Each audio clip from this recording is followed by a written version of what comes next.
Hello everyone. Today we will solve from question number 14 of exercise 7th B class 9th RS Agarwal math. इससे पहले के सभी question मैं complete कर चुका हूं। उन सभी वीडियो का लिंक आपको नीचे डिस्क्रिप्शन बॉक्स में मिल जाएगा। Now question number 14। In the question 14 is in the given figure the two line AB, ये line AB and line CD intersect at point O such that angle BOC is equal 125 degree। ये angle BOC given है 125 degree. Find the value of x, y and z। बहुत easy सा question है। कैसे देखिए, पहले देखते हैं। AOB क्या है? लाइन है, स्ट्रेट लाइन है। AB एंड CD लाइन दे रखा है, तो चलिए लिखते हैं। देखो AOB is a straight line, तो angle AOC plus angle BOC क्या होंगे? लीनियर पेयर एंगल हो गए, क्योंकि एक पॉइंट से आ रहे हैं, है ना। तो इन दोनों का सम क्या होगा? 180। स्ट्रेट लाइन पर बनने वाले एंगल का सम 180, ये भी लिख सकते हो। सो क्या हुआ? Angle AOC plus angle BOC is equal 180 degree. The value of AOC is x and BOC is 125 और इक्वल कितना है? 180। तो x की वैल्यू क्या हो गई? The value of x will be 180 minus 125।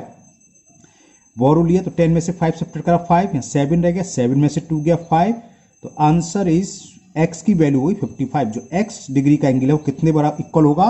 55 degree के। Now we will find the value of y। देखो y क्या रहा? ये रहा।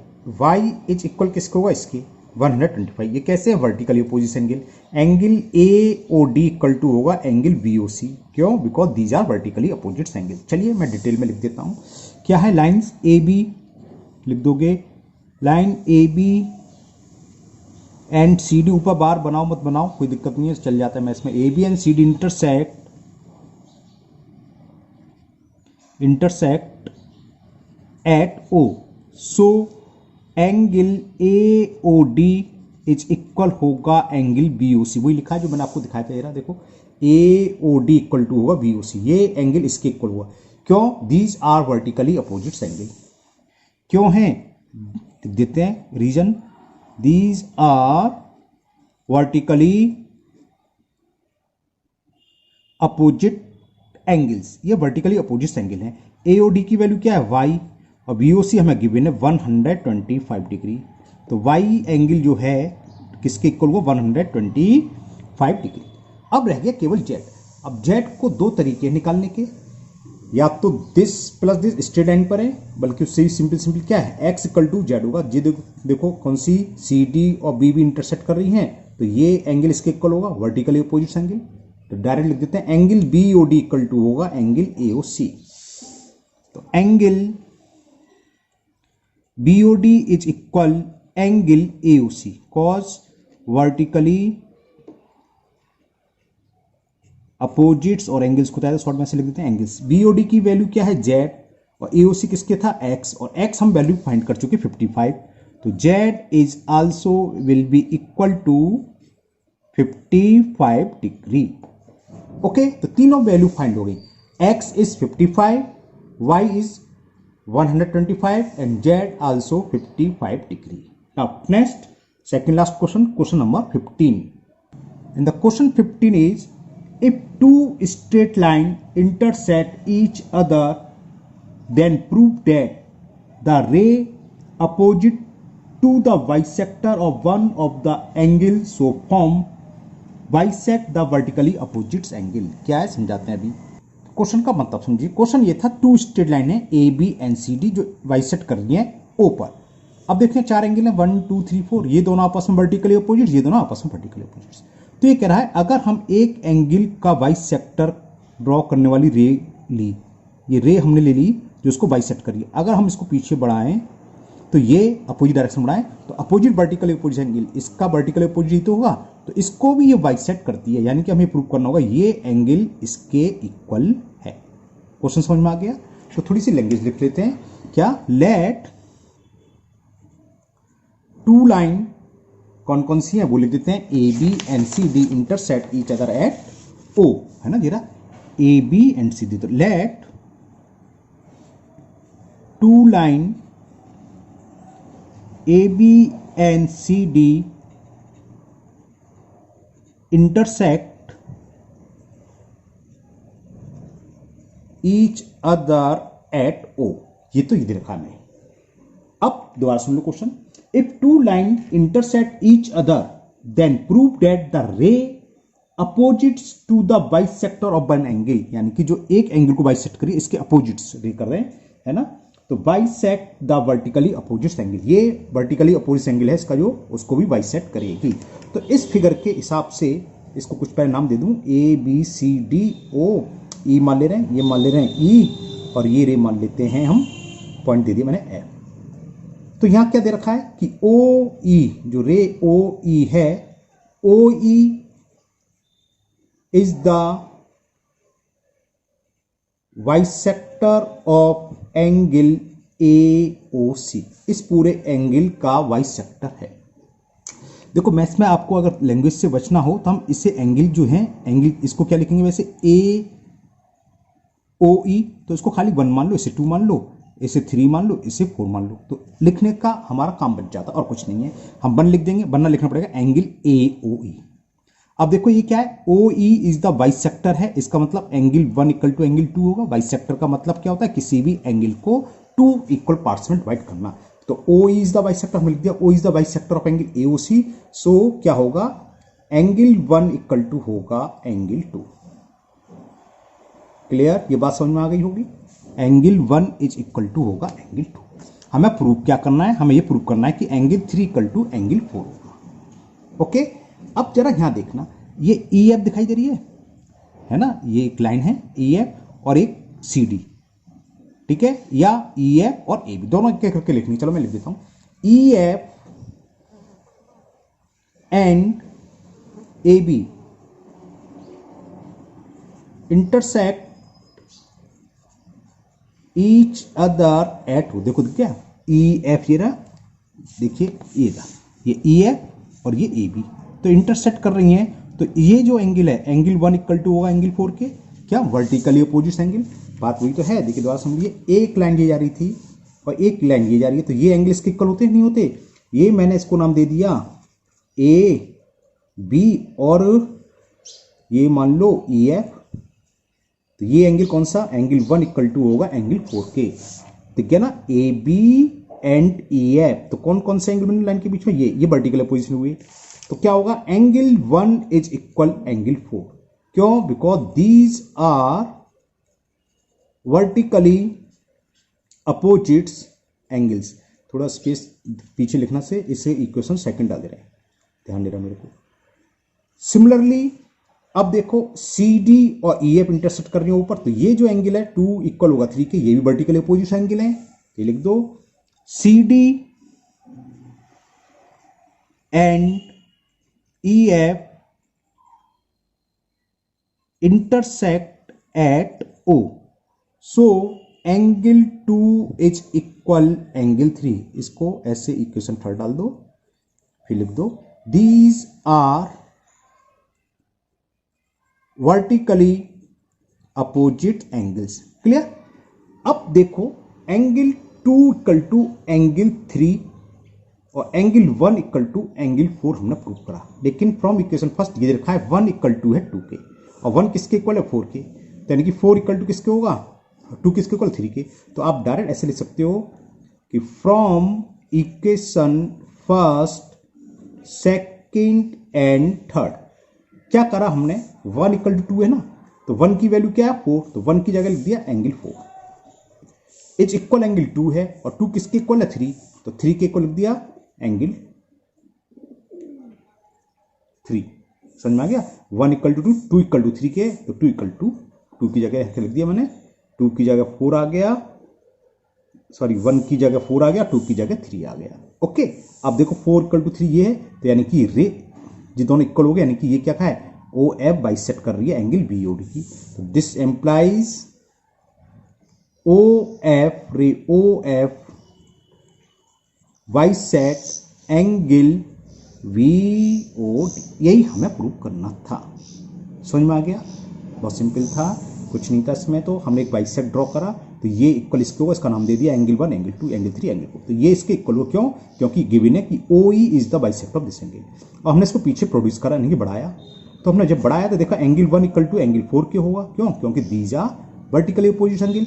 इस तरह एंगल 3 इक्वल टू एंगल 2 के होगा, क्योंकि ये भी वर्टिकली अपोजिट एंगल है। वही हमने लिखा एंगल 1 इक्वल टू एंगल 4 के और एंगल 2 इक्वल टू एंगल 3 के। अब करना क्या है, हमें फर्स्ट इक्वेशन में एंगल 1 की वैल्यू पुट करनी है। समझ लो, एंगल 1 इक्वल टू किसके? 4 के, तो 1 में लिख दिया 4। और थर्ड इक्वेशन से एंगल 2 इक्वल टू किसके? एंगल 3 के, तो 2 की जगह 3, तो भी लिख दिया 4 इक्वल टू 3। अब 4 फिगर में देखा 4 इक्वल टू 3, बीच में ये रे जा रही है और ये दोनों एंगल इक्वल है, यानी कि इस पूरे एंगल का क्या है? बाइसेक्टर। यही हमें प्रूव करना था कि रे को अगर अपोजिट डायरेक्शन पीछे बढ़ा दें तो अपोजिट वर्टिकल अपोजिट एंगल भी इसको बाइसेक्ट करेंगी। Okay, now last question, question number 16, and the question 16 is prove that the bisector of two adjacent supplementary angle। तो पहले तो हम जरा ये डिस्कस कर रहे हैं adjacent supplementary angle क्या होते हैं।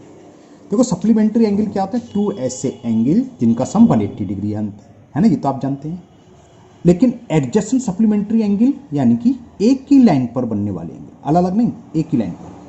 और दूसरे शब्दों में लीनियर पेयर जिसे कहते हैं। ये देखो, एक हमने एंगल लिया AOBC मान लिया, तो BC क्या? Straight line, O vertex angle, तो ये एंगल और ये एंगल एडजेक्शन एंगल है कि नहीं? देखो एडजेक्शन एंगल क्या होते हैं? ऐसे दो एंगल जिसमें एक कॉमन आर्म्स हो।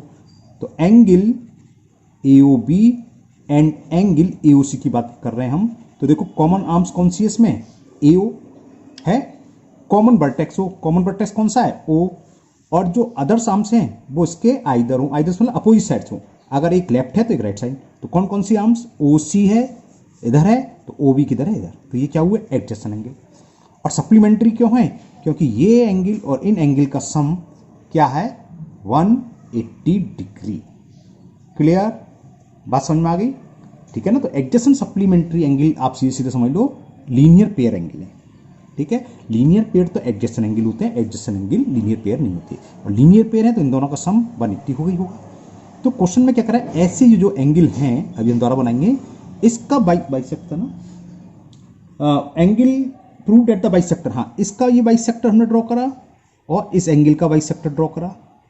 ठीक है ना। मान लो ये कुछ नेम दे दो D और E, तो हमें एक प्रूव करना इन दोनों के बीच का जो एंगल होगा 90 डिग्री होगा। राइट एंगल का मतलब 90 डिग्री, ये प्रूव करना। तो क्लियर? एडजेसेंट सप्लीमेंट्री एंगल मतलब लीनियर पेयर एंगल, सिंपल सी बात। इस एंगल का बाइसेक्ट और इस एंगल का बाइसेक्ट आपस में कहाँ मिलते हैं? 90 डिग्री पर, यानी कि इन दोनों बाइसेक्टर के बीच का जो एंगल होगा 90 डिग्री। चलिए करते हैं इसको। तो ये हमने फिगर बनाई जिसमें, चलो मैं लिख देता हूं, एंगल BOC दिख गया याला, और angle AOC, and angle AOC are adjacent supplementary angle, are two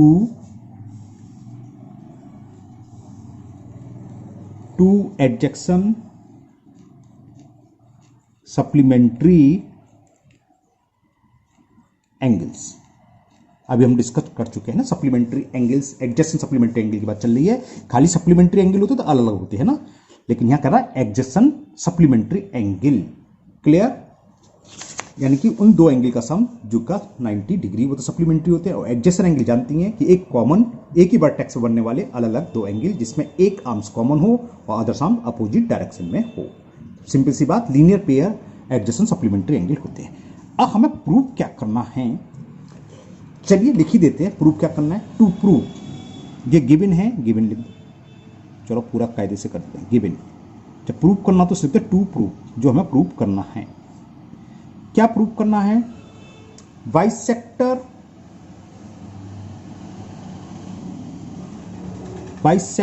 of angle AOC दिख गया ना। इस एंगल का बाइसेक्टर अभी मैं ड्रॉ करूंगा और इस एंगल का bisector, and angle BOC include a right angle, यानी कि एक दूसरे पर 90 डिग्री पर झुके होते हैं, इंक्लूड होते हैं, यानी कि इन दोनों के बीच में जो एंगल बनेगा 90 degree, include 90 degree, include are right angle. Right angle का मतलब ही होता है 90 डिग्री, राइट एंगल। ओके, थोड़ा सा इसमें कंस्ट्रक्शन करना पड़ेगा। कंस्ट्रक्शन या आप गिवन में भी लिख सकते हो इसे, क्योंकि ये हमें गिवन है, ये इसके कंस्ट्रक्शन में कर दे रहे हैं। क्या इसका बाइसेक्टर। अब ये बाइसेक्टर का मतलब ये नहीं कि आप ठीक बीचों बीच में खींचो, हमें तो प्रूव करना है ना। वैसे बाइसेक्टर का जानते हो ये एंगल इसके इक्वल होगा, और इसका मैंने बाइसेक्टर ड्रॉ करा। इसको कुछ नाम तो देना पड़ेगा। ए बी सी मैंने दे दिया ओ डी, और एक को दे दिया ई। तो O D and O E is the bisector of angle BOC and angle AOC respectively. ये तो बात क्लियर होगी, इसलिए लिख रहे हैं, ज्यादा लैंग्वेज लिखने की जरूरत नहीं है। तो हमने कंस्ट्रक्शन लिख दे रहे हैं, O E draw O E and O D the bisector, बल्कि ये गिवन में लिख देना बाइसेक्टर, हाँ कंस्ट्रक्शन क्या है ऑफ एंगल ओ ई किसका, इसका देखना ना ओ ई, तो एंगल एओसी का है, angle AOC and angle BOC respectively, यानी कि क्रमशः। ओके, अब हम प्रूफ करते हैं कैसे होगा, चलिए करते हैं प्रूफ।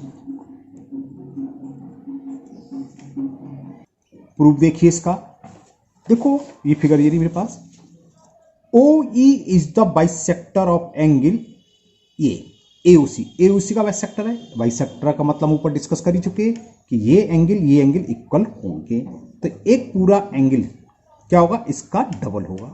नहीं है बस समझ में। जैसे अगर मैं लिखूं ए ओ सी इक्वल टू क्या होगा, 2 टाइम्स ऑफ एंगल एओई या 2 times of angle A O सी। दोबारा समझिए, ऐसे समझिए, एक एंगल था जो मैंने फिगर ली है ए ओ सी, ओ है ये सी, ठीक है ना। इसका मैंने बाइसेक्ट ड्रॉ करा, इसका क्या नाम दिया था, ई, ये ई है। समझाने के लिए बता रहा हूं, अगर ये 120 है तो ये 60 होगा, ये 60 होगा। बाइसेक्टर का मतलब ये होता है दो इक्वल पार्ट्स में, अगर ये पूरा एंगल 120 है तो ये 60। तो ये जो एंगल है क्या होगा, पूरे का हाफ, यानी कि एंगल सी ओ ई को हम क्या लिख सकते हैं, हाफ एंगल ए ओ सी। इसी तरह हम अगर जरूरत है तो हम ए ओ ई को भी लिख सकते हैं, यार एंगल भी तो क्या है, पूरे का हाफ, क्योंकि इसका बाइसेक्टर है। ए ओ सी लिख सकते नहीं लिख सकते, देखो सी ओ ई कितना है 60, और ये कितना है 120, 120 का हाफ करोगे 60 आ गया, 60 इक्वल टू 60। तो ये पूरा एंगल क्या होता है, इसका 2 टाइम्स, या दूसरे शब्दों में ये एंगल होगा पूरे का हाफ, या ये एंगल होगा पूरे का हाफ। मैं ये क्यों ले रहा हूं, क्योंकि हमें ये प्रूव करना है इसका बाइसेक्टर और इस एंगल का। तो ये एंगल लेंगे और ये लेंगे। ये क्या था, शायद एफ था, है ना। चलिए लिखते हैं, हाँ फिगर आपको दिख ही रही है ना। फिगर मैंने अलग पेज पे इसलिए कर रहा हूं, आपको फिगर भी दिखती रहे। तो चलो मैं ऐसे लिख देता हूं। तो प्रूफ में क्या करेंगे, देखो C E is the bisector of angle A O C, है ना। तो वही मैं लिख दे रहा हूं कि C E is the bisector of angle A O C. So याला एंगल इतना अभी ऊपर डिस्कस कर चुके हम, कौन सा, सी ओ ई। एंगल सी ओ ई कितना होगा, सी लिखना भूल गया, पूरे का half, half angle A O सी होगा कि नहीं होगा, क्लियर ना। इसी तरह यहां क्या है, O D is the bisector angle B O C. तो पहले तो लिख रहा हूं, फिर समझाएंगे। O D is the bisector of angle कौन सा, B O C, angle B O C. तो ये एंगल क्या होगा, बी ओ सी का हाफ होगा, यानी कि एंगल सी ओ डी। तो angle C O D is equal to half angle B O C, ठीक है ना। बी ओ सी का हाफ होगा, इससे पूरा angle half angle B O C, ये सेकंड। अब देखो हमें क्या दे रखा है, व्हाट, कौन कौन सा angle, A O C and B O C कैसे थे, supplementary. What angle A O C and angle B O C are adjacent supplementary angle.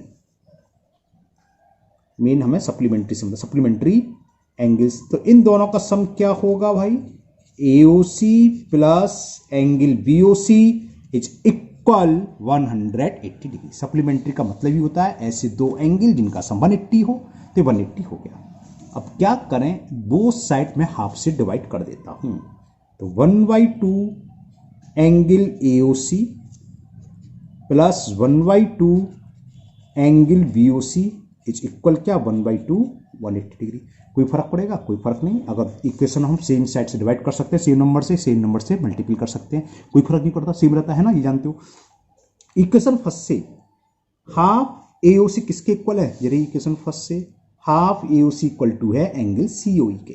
तो इसकी जगह हम लिख सकते हैं angle COE plus half BOC किसकी जगह है, किसके इक्वल है? Angle COD from equation second. तो ये हो गया एंगल COD 2 का डिवाइड 180 में करेंगे तो कितना जाएगा 90 डिग्री। और ये कहां से आया? ये ब्रैकेट में लिख सकते हैं हम, from equation first and equation second से आया। बस हो गया प्रूफ। अब जरा फिगर देख लो, देखो COE ये रहा, कौन सा? ये एंगल प्लस COD कौन सा? ये। तो ये मिलकर कितना हो गया? ये पूरा। और इसको हम क्या लिखेंगे? ये है, क्या हो गया? EOD। हुआ नहीं हुआ? दोबारा देख लो, COE ये है और COD ये है, तो दोबारा मिलकर ये हो गया। ये क्या है? EOD या DOE, ठीक है ना। तो ये पूरा मिलकर हो गया angle DOE is 90 degree. 90 degree का मतलब होता ही है राइट एंगल। यही हमें प्रूव करना था कि bisector of OC and OD, इनके बीच का एंगल ही तो है। तो बस अब ये लाइन लिख दो, तो दिस इंप्लाइज बाइसेक्टर, वो पूरी लाइन लिख दो आपने जो भी आपके क्वेश्चन में दे रखा था कि बाइसेक्टर ऑफ टू एडजेक्शन, बाइसेक्टर ऑफ टू एडजेक्शन सप्लीमेंट्री एंगल, टू एडजेक्शन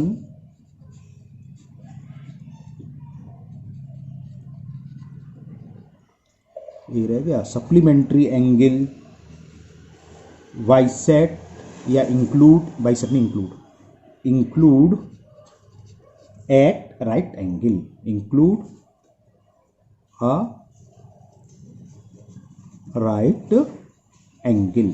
ओके, समझ में आ गया होगा, है ना। एक बार मैं ओरली दोबारा से समझा देता हूँ आपको, कोई प्रॉब्लम हो तो। देखो ये था क्वेश्चन, दो सप्लीमेंट्री एंगल हैं एडजेसेंट सप्लीमेंट्री, जैसे ये और ये AOPC नाम अलग हो सकते हैं, समझा देता हूँ तुरंत से। देखो क्या होगा, angle AOC plus angle BOC equal to क्या होगा 180, क्योंकि लीनियर पेयर हैं, सप्लीमेंट्री हैं। अब क्या करो, ऐसे भी कर सकते हो, जैसे मैं आप कर रहा हूँ, हाफ से मल्टीप्लाई कर दो, तो half angle AOC plus half angle BOC और 180 में डिवाइड करेंगे 90 डिग्री। समझाने में टाइम लगता है, क्वेश्चन तो यही सॉल्व हो गया। अब देखो इसका बाइसेक्ट ड्रॉ करें, इसको हमने कुछ नाम दिया था, E दिया था शायद, तो हाफ AOC किसके इक्वल होगा? COE के, तो इसकी जगह हम लिख लेंगे एंगल COE। अब इसका बाइसेक्ट करें, इसको शायद हमने नाम D दिया था, तो हाफ BOC क्या होगा इसके? ये क्या है? DOC, तो इसकी जगह हम क्या लिखेंगे? Angle DOC is equal to 90 degree. ये पूरा मिलकर क्या हो गया? देखो this angle plus this angle, ये वाला एंगल प्लस ये एंगल ये बना, और इसी क्या लिखेंगे? DOE, है ना। तो ये हो जाएगा एंगल DOE इक्वल टू, बस यही तो हमें प्रूव करना था क्या, कि इस एंगल का बाइसेक्टर और इस एंगल का बाइसेक्टर ही तो मिलने इंक्लूड है, यानी कि इनके बीच का एंगल कितना है? 90 डिग्री। हो गया प्रूफ। देखो वो तो हमने समझाया, लिखाया, इसलिए थोड़ा सा टाइम लगा, ओरली ये तुरंत ही हो गया। ओके, तो ये एक्सरसाइज कंप्लीट हुई। मुझे उम्मीद है ये एक्सरसाइज आपको अच्छे से समझ में आ गई होगी। फिर भी अगर किसी क्वेश्चन में आपको कोई डाउट है या कोई भी प्रॉब्लम हो किसी भी चैप्टर के किसी भी एक्सरसाइज से, आप किसी भी वीडियो के कमेंट बॉक्स में कमेंट कर दीजिए, मैं उसको दूर करने की पूरी कोशिश करूंगा। अगर आप लोग पहली बार चैनल पर आए हैं तो चैनल को सब्सक्राइब करना ना भूलें, साथ ही साथ बेल आइकन जरूर प्रेस करें, जिससे आगे जो भी वीडियो अपलोड होगी उसका नोटिफिकेशन आपको मिल जाएगा और वो वीडियो आपकी मिस नहीं होगी। फिर मिलते हैं नेक्स्ट वीडियो में। और हाँ, इसके आगे की एक्सरसाइज पैरेलल लाइंस पर है, तो पहले मैं एक इंट्रोडक्शन वीडियो डालूंगा पैरेलल लाइंस का, उसको आप जरूर देखें, उसको मिस ना करें, क्योंकि जब वो आपको क्लियर हो जाएगा तो आगे वाली एक्सरसाइज करने में बहुत मजा आएगा, क्योंकि वो उसी बेस पर होगी। और हाँ, अगर आपके दोस्त ICSE बोर्ड पर हैं कोई, तो उन्हें बता सकते हैं हमारे चैनल पर ICSE का भी सॉल्यूशन अवेलेबल है। उनसे कहें हमारा चैनल सब्सक्राइब करें और ICSE की अपनी मैथ पूरी करें, जो भी प्रॉब्लम है हमें बताएं, हम उसको सॉल्व करेंगे। फिर मिलते हैं नेक्स्ट वीडियो में। Thank you, have a nice day.